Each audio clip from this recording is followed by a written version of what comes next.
Okay, it's Christmas Eve, and we just harvested a nice little boar. We got a headshot on him, and we're going to just demonstrate the gutless method today. Being as we got the headshot, the rib cage, and all the four quarters are in good shape. So we're going to use a couple axes and pull out the rib cage without gutting the animal. And we'll show you how. So typically, with all animals, you want to go with the grain of the hair. A pig's a little bit different, shorter, stubbier. If we make the incision between the ears, it's a lot thicker hide, and it's easier to make the incision on the butt and then come up from the bottom all the way up, all the way up to the ears. Okay, so we're going to do the same technique. We're just going to peel one side to get the back strap off.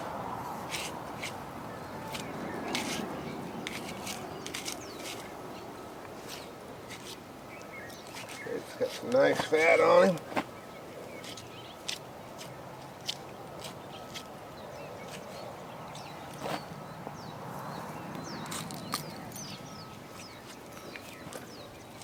And with a pig, that front armor is so thick that we want to cut the front leg first.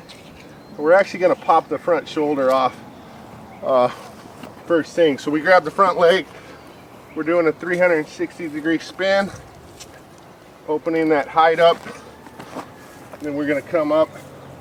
Just take your time to get hooked under.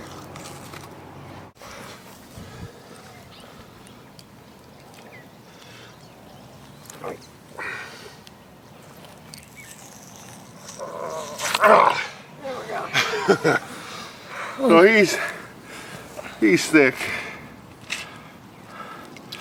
and it's the only way you can be able to pull down the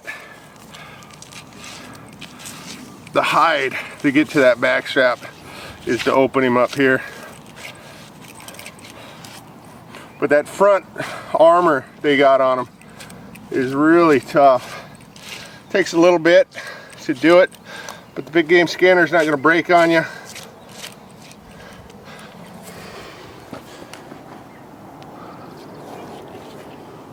And we're going to switch it up a little bit and take the front shoulder first to allow us easy access to the back strap.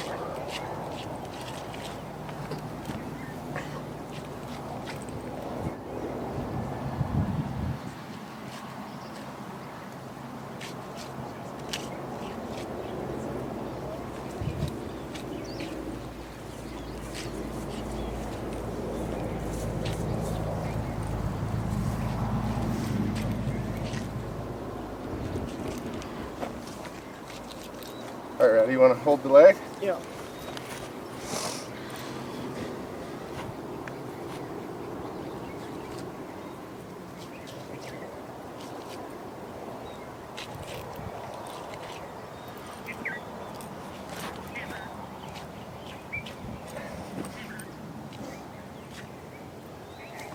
Okay, go up.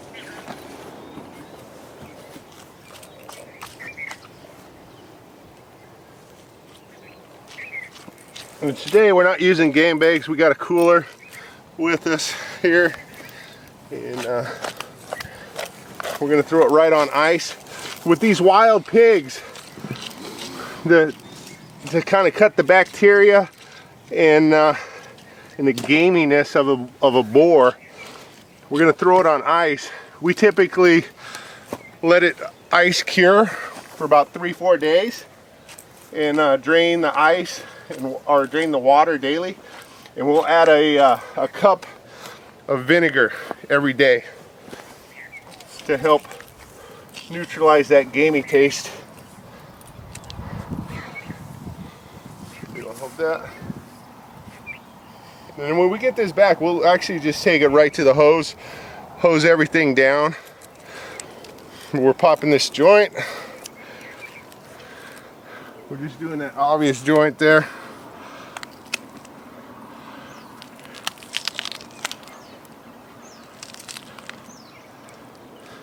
We got the separation we need. We're just coming in making sure not to cut that bone. That goes straight in the cooler. Then we're going to come to the back strap. Now we got that front shoulder. That shoulder blade actually comes up over the top of the back strap. That's why we wanted to remove it. That way we got a full range to get into the back strap. Again, we're finding that hip bone. And all you got to do is just feel right there. And we're coming back at a 45 in front of that bone.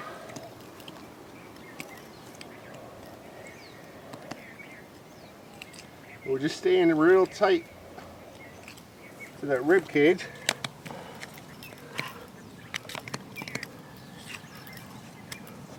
And just peeling it right down.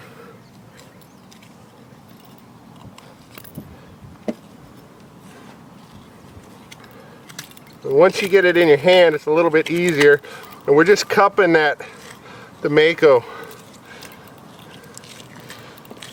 and taking all that meat.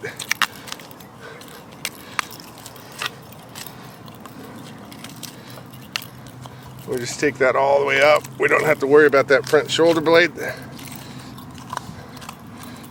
There's your back strap. That goes in the cooler, right on ice. We're moving to the back leg. We pull that hide back over, kind of protect those ribs.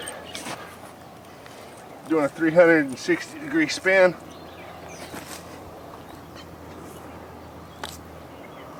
It just takes a little bit to get under. Once we get under, it's right on up. Now when you're doing this, you don't want to dig in too much. Otherwise you will end up cutting the meat like I did there. So you got to do it a little gingerly. It's not like that front shoulder where we get the armor.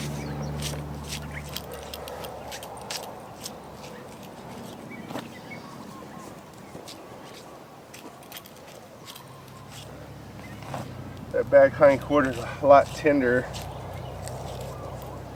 Good eating.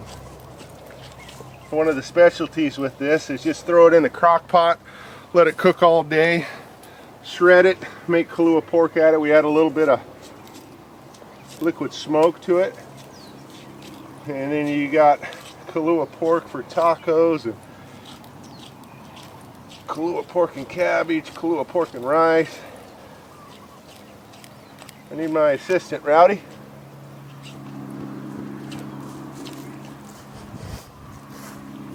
Yep.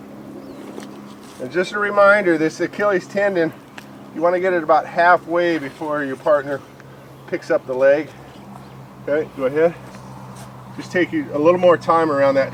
Put your hand up a little higher. And when you're here, just be careful of your partner's hand. Take your time. The pigs are a lot stubbier, so the potential to cut your partner a little bit worse.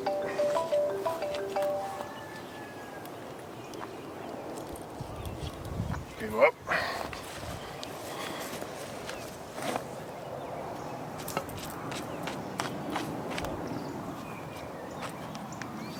Okay, back down on the hide. Okay, again, when we're to this point, we're going to find that hip bone, and that hip bone runs at an angle.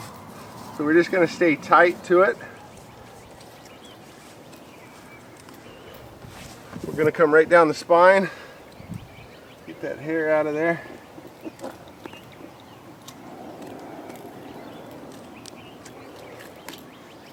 We're just coming right down to that hip bone.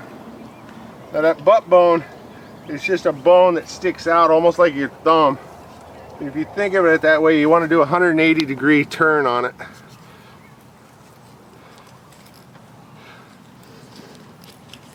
Just like that. And whenever you're cutting on a bone, you don't want to go directly into the bone. You want to put the blade on the bone and shave to the side. Okay, that's peeled back far enough. We're gonna make a hand hole there. I like to put my foot under it And we're spreading him right apart like a wishbone. And right there, you'll see that hip pop. As soon as you get to there, you want to just be careful, and then we're going at a 90 down.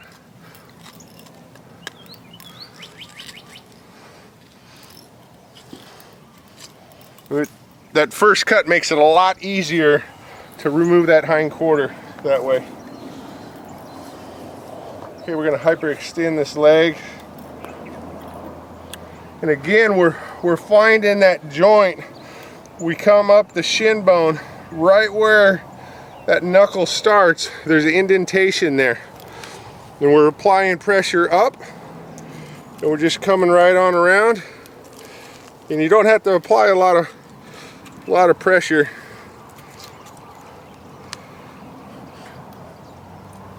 With the big game skinner. Actually, I was a little off there. Actually, it took the wrong joint, but that's all right. What, move your hand back? We're just spinning it a couple times, creating the separation, popping that leg off, and that one goes in the cooler.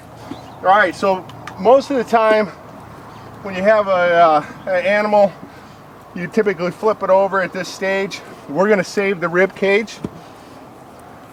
We're going to perform an autopsy on this pig and just pop his ribs right out one side. And all his internal organs will stay intact. And we're not wasting the time with gutting him and getting all bloody. You can see my hands. You know, I get a little bit of mud. It's kind of wet up here. But for the most part, I'm staying pretty clean. So what we're going to do, we're going to find that brisket where that V is. It's the wishbone. We're just going to come in with the axe. We're going to come right down that brisket all the way forward. Open him up like a wishbone.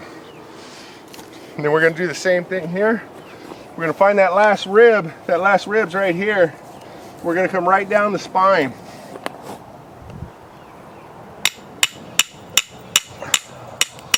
Right tight.